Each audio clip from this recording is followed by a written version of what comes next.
Well, they hit it out of the park again. Go see this movie. It's nearly as good as this movie. I know I did this bit for when I reviewed this movie, but it's great. Across the Spider-Verse is great. Go watch it. Don't bother watching the rest of this review. Go watch the damn movie. It's fantastic. It is so good. They really, really recreated the magic of Into the Spider-Verse. I was so worried. There's no reason to be worried. Go watch it. I'm out of here. You know what? I do have an obligation to share my opinion, even though I'm pretty sure you guys can guess what it is from the beginning of that. Anyways, hello everyone out there. Welcome back to the Phantoms Fanatic YouTube channel. I am back with another review, and this week's review is Spider-Man Across the Spider-Verse, released this year in 2023. Starring Hailee Steinfeld, Shamariq Moore, Oscar Isaac, Daniel Kaluuya, Karen Sony, Jake Johnson, and others, and it was directed by Joaquin Dos Santos, Kemp Powers, Justin K. Thompson, and obviously Spider-Man Across the Spider-Verse is the send-up film to Spider-Man Into the Spider-Verse. After reuniting with Gwen Stacy, Miles Morales is then sent across the Spider-Verse, meeting all different types of Spider-Man and such as, but it turns out that this elite organizations of Spider-Mans, led by Miguel O'Hara, or as many people know him as Spider-Man 2099, turns out they have a darker side to them, and they force Miles to choose between saving everybody and keeping the reality stable, or saving one person that he holds dear. And yet again, you get a phenomenal movie. Obviously, I've already made my review of Spider-Man Into the Spider-Verse. I have Spider-Man Into the Spider-Verse, Oscar nominated. I love that film. I think it is the best Spider-Man movie we've ever gotten. And this one, well, I think is just a bit less as phenomenal as Into the Spider-Verse. Across the Spider-Verse still is at the same level that it is at. One of my favorite things that they do with Across the Spider-Verse is that in the first movie, Into the Spider-Verse, obviously Miles' relationship with Peter Parker, the alternate dimension Peter Parker, takes the front hold in that. In this one, they focus a lot more on Gwen and Miles' relationship, which I really do enjoy. A lot of this film focuses on Gwen, or Spider-Gwen, as one of the more of a protagonist than Miles is, even though we still follow Miles throughout the most of the film.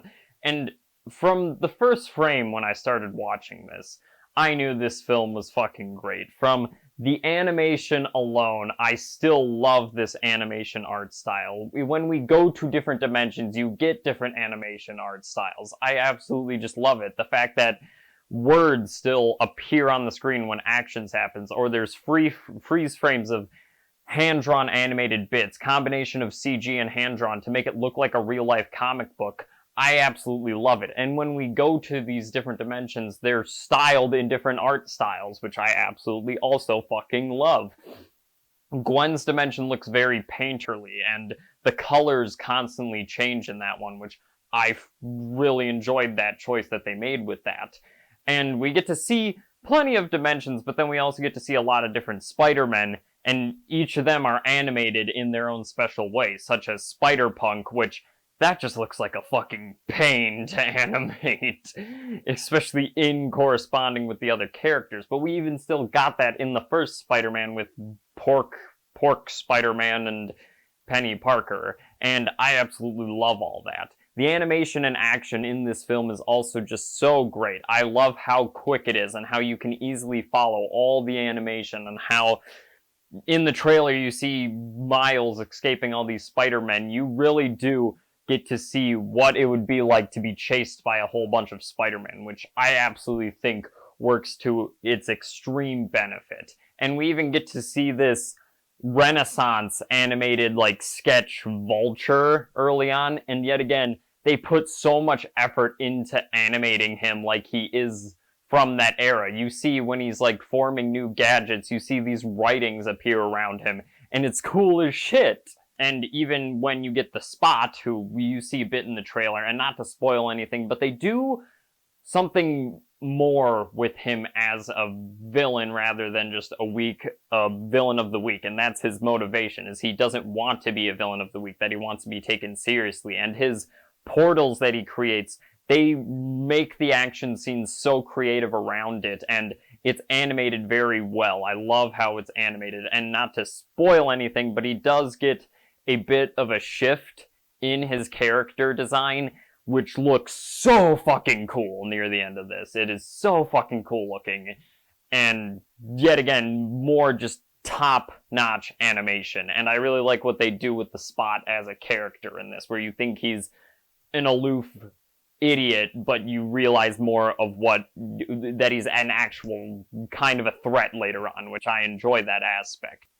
We also get Spider-Man 2099, which in this, he looks so fucking cool, and all the action scenes around Spider-Man 2099 are also very fucking cool, and he's also the other antagonist, and what I like about him is especially the story around this elite group of spider people going across the multiverse. You get a very, meta representation of what's going on exactly. They play into the tropes that happen in superhero movies and the Spider-Man movies, and they work the story around it, and they do something really clever with that. I like that they're addressing tropes, but they're still able to use them in a creative, new way, which I really do enjoy that. And you understand where Spider-Man 2099 is coming at. He's also just a major prick at some points, but I think Oscar Isaac also voices him very well. All the voice acting in this, yet again, is top-notch. My favorite line in the entire film, which I will play because it's in the trailer, is this right here. Everyone keeps telling me how my story is supposed to go. Nah, I'm gonna do my own thing. But yeah, I absolutely just fucking loved all of this film. I love that we get more of a relationship between Miles and his parents. The fact that him being Spider-Man sacrifices some things with his parents. Like, they think he's a slacker who does nothing when he's actually, saving the world half the time. He's helping people as Spider-Man, but he doesn't want to tell them. That is good writing around this premise as Spider-Man, which I think works very well.